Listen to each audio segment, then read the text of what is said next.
For all those who thought, why did I choose this topic? I thought it was apt for these times when we have our Navratri going on. So many of us are observing the Navratra Diksha, and it was something to talk about. Mantra, Yantra, and Tantra was something that was riding on my mind for a while, and I thought that people, some of them at least, would be curious to know what exactly it is. One thing that I found while I was going through my own research on the subject, that it is so vast, and when things are way too expensive, either they can stretch for a long time, so either I can make a very long video, which I make anyways, or I can try to truncate it to such an extent that only this video may just act as an appetizer, which is seeming like a better option, because the subject is so vast, and neither do I have expertise, but I know much more than some of my friends who seem to be interested into the subject, but haven't delved into it for one reason or the other. So what I'm planning to do at this moment is to talk about certain things like mantra, yantra, and tantra, and that is the order actually, and why it is not such a it shouldn't be such a dreaded subject. I'm talking especially about tantra. So let me start from the start. I do have my illustrations ready, but I don't want to bring the papers right away. I'll talk about it instead. What do you mean by mantra? What do you mean by tantra and yantra and tantra? Mantra is vehicle or a medium which can help you travel through your mind. And here we use the words, either they are single syllables or they are mahamantra, that is, they are long, they're lengthy. Okay, so when we utter them again and again and again, they make changes in our environment. Now you may wonder whether mantra are actually effective. There are so many of us who are not open to the ideas. They find it all like big mumbo jumbo. To that, I would like to give an example. To those people, I'll like to give an example that if you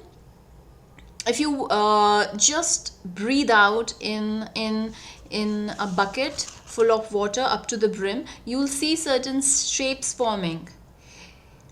All right, so if you are whistling a lot of air out into a vessel which is up to the brim full of water, you'll see certain patterns forming on the surface of the water, which is a proof enough that there's enough force for the atoms to join and disintegrate, and this force is provided by the sound waves. So mantra, which is a summation of many words, or bij mantra, bij means one, a singular syllable, seed which will grow into a tree.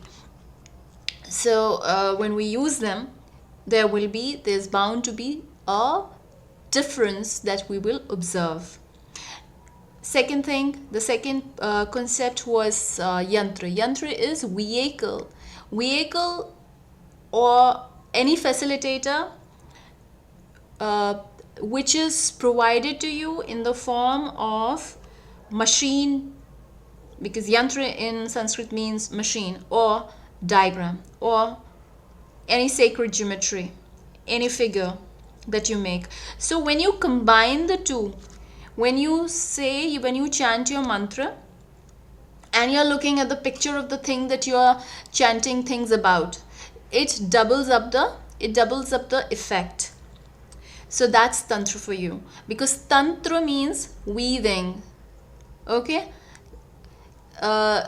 we often use, people who speak in Hindi, we often use the word tantra. Tantra means a dynamic, a system, weaving, looming of amalgamating a few things together. Okay, So that's Tantra for you. And Tantric doesn't mean anything dreaded or something connected to all the dark energies.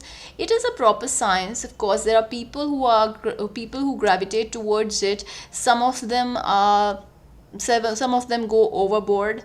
They lose touch with reality, and that's their journey. That's their lessons to learn, basically. So that's that. So I'm here to talk about Tantra, and why I think that everyone must know, everyone who's interested in the subject should know about it, because it's such a science, and to forego it and to dodge it is not a good thing.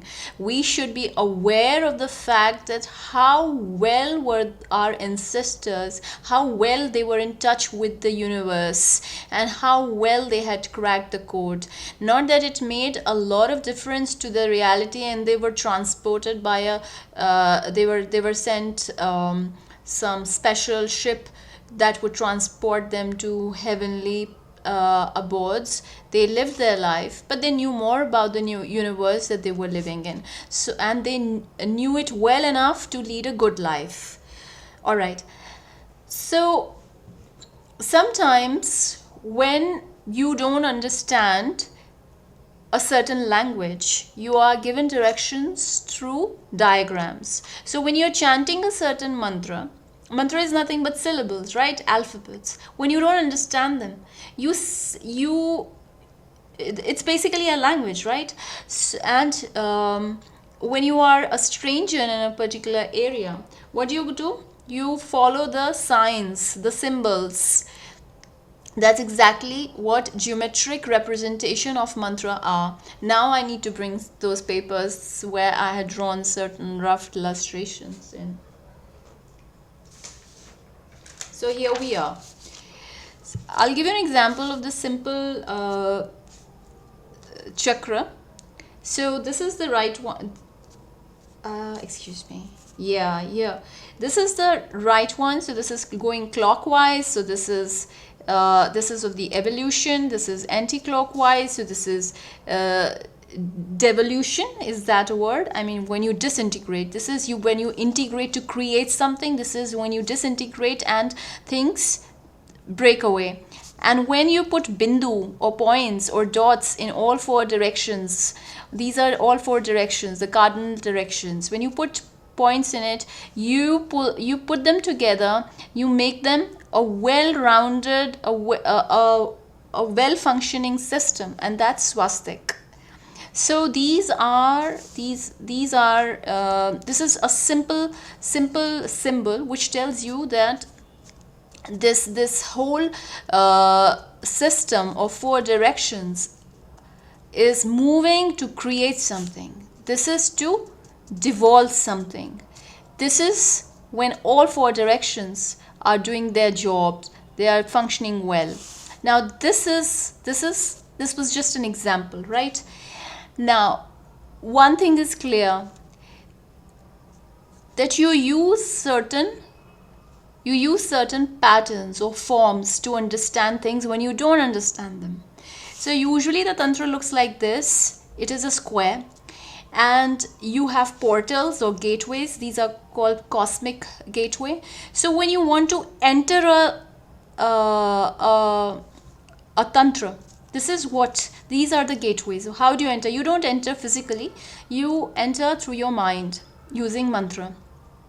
Okay, so whichever direction you want to choose in Vedic science, this is considered east. So naturally this would be west, this would be east, west, north. This would be north, this is going to be south. Okay, so that's how things used to be considered in Vedic science. But we don't have to go by the book, because the more you read about the yantras, you would find that each one of us would have different interpretation of things, and it should be so, because we haven't had an opportunity to have a direct dialogue or conversation with people who devised the concept of yantra or a sacred geometry or a sacred diagram. So we need to decipher it in the way we find most apt. So since this particular square is something that would hold all the space together inside, this is what we compare to Earth. So this is Earth, slightly elevated. Suppose this is not a two-dimensional figure, this is a three-dimensional figure. What would happen? This is the lowest most step, and you climb over it. Once you climb over it, then you see more steps, but now they are rounded. So there are 3 rounds, but there are actually steps. Okay, this is, you're climbing those stairs. So anything that's round, what does it remind you of? Time. Perfectly symmetrical, no end, no beginning, going on and on and on. And it can be n number of circles inside, or one circle. So basically, what does this circle mean? Again, there's no fixed meaning. This is what most of the people think, that in the earth with 4 cardinal directions, when you move slightly up, that is you are less concerned about the mundane things. You move slightly higher and then still higher, and these round stuff would tell you, these round figures would tell you about time. It could be planets, that is lok, or it could be since past, present, future. So when you are less concerned about them, also the second stage is that you enter. This is how a tantra looks. Then you come across, after you've climbed 4 or 5 steps. First is this, and then you walk a little bit, and it's all happening at the mind level. Then you walk, climb slightly higher and higher and higher. So what happens? You're going away from Earth. You're disconnecting with Earth and all the pressures and the stresses of Earth, and you're going more towards the spiritual side, slightly higher. Okay. So this is it. Then you come across. This is the rough lotus that I had made. And why lotus petals are mentioned in Yantra? That's because the petals, let's talk about lotus first. Lotus grows in the muck, but it still, its leaves, its petals are well oiled. It looks beautiful. It doesn't get all mucky itself, and from one petal comes out another petal. So this pattern goes on. So it's kind of intriguing, and each energy center, even in our bodies, when all the nerves meet, which in Vedic science is known as chakra, are also represented by lotus. So talking about, there are usually 2 or 3 levels to these petals also. So for example, if you are talking about Durga Yantra, there are 16. I'm just giving you an example. Suppose there are 16 petals outside. Each one of these petals would represent something. You have to get over it. You have to get over these earthly feelings that pull you down, that make you feel constricted. Ahamkar, that is arrogance, lust, too much ambition. To a certain extent, they're all okay. Alright, so this is what it is. Then you go much higher, and then you come across another set of petals. Those petals also represent something. Then you go inside, and then you see certain triangles. The triangle that is inverted, that is facing downwards, is represented. It means a feminine energy. It's pulling you down. It's creative. It's kinetic. So it's pulling you on the earth. Then there is male energy, which is represented by the upward, upright triangles, and it means emancipation. Please don't, the women lips people should not feel bad about it. It's just the way things are represented. It's okay. So there you see 3 triangles upwards, that is 3 forms of male forces and 1 big female force. That's Brahma, Vishnu, Mahesh. They are all coming together to form one big force. That's Durga. So that's that. And when you cross that,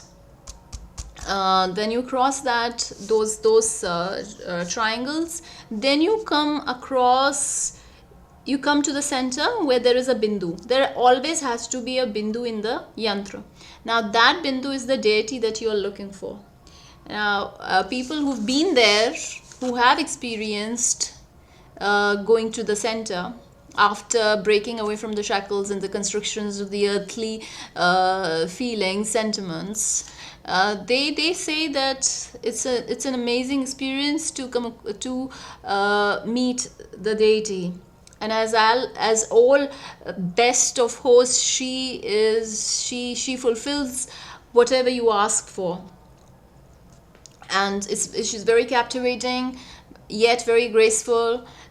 And that's that. I mean, there's too much to say about it. But then how do you enter? And now before I talk about that, this is Lakshmi Yantra. Lakshmi, the consort of Vishnu. Okay, so only two triangles, one facing downwards, one facing upwards. Until why triangle is most important, 3 number is important, because until there are 3 lines, nothing is created. You won't be able to create any closed space. So one closed space, another closed space upwards, it forms a stable situation, and that's why 6 is depicted. The number 6 depicts stability. Number 3 depicts creation. You can't create anything until there are 3 of those things, okay? And you can't maintain stability until there are 6 of those things. And how long will you travel? 9 number is the last single digit number. So all the jap or chants we do, they are multiples of 9s. So 9,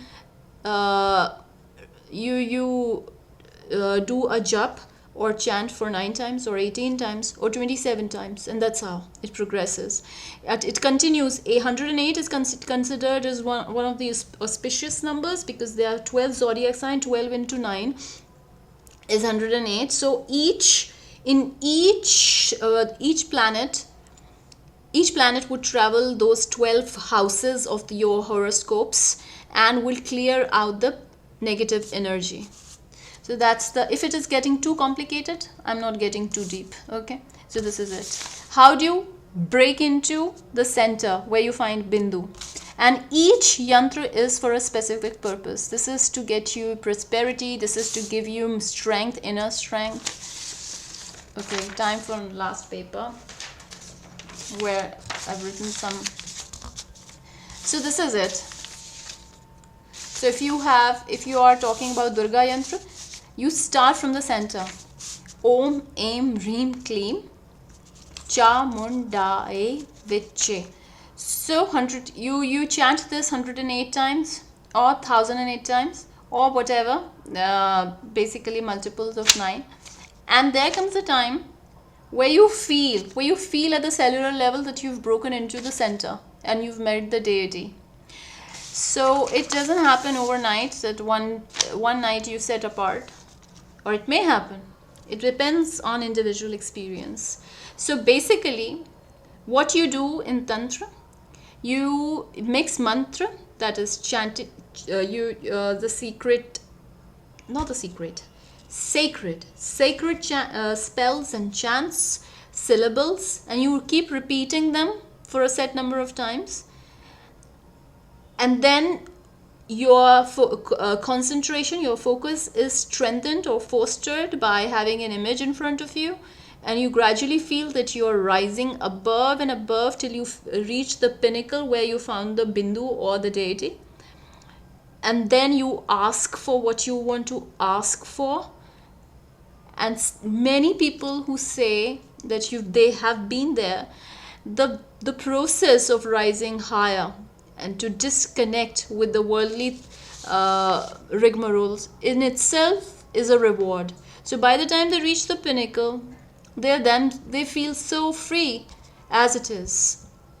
And it's They feel as though all these shackles are within themselves, because we know that each of these syllable, all those people who are into Kundalini, they help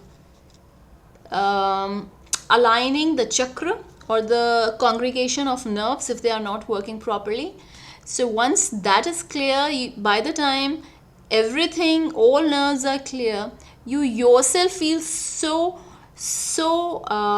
well aligned to the universe. There's some certain cosmic intelligence that you receive, and if it sounds still at this level, it's sounding all mumbo jumbo, just remember one thing: sound waves make a difference, and so does a certain image. When you mix them together and keep asking for certain things, that demand that you are making, that gets into the DNA of your cells, and you work much harder towards it, and you have that inner fuel that propels you into that direction.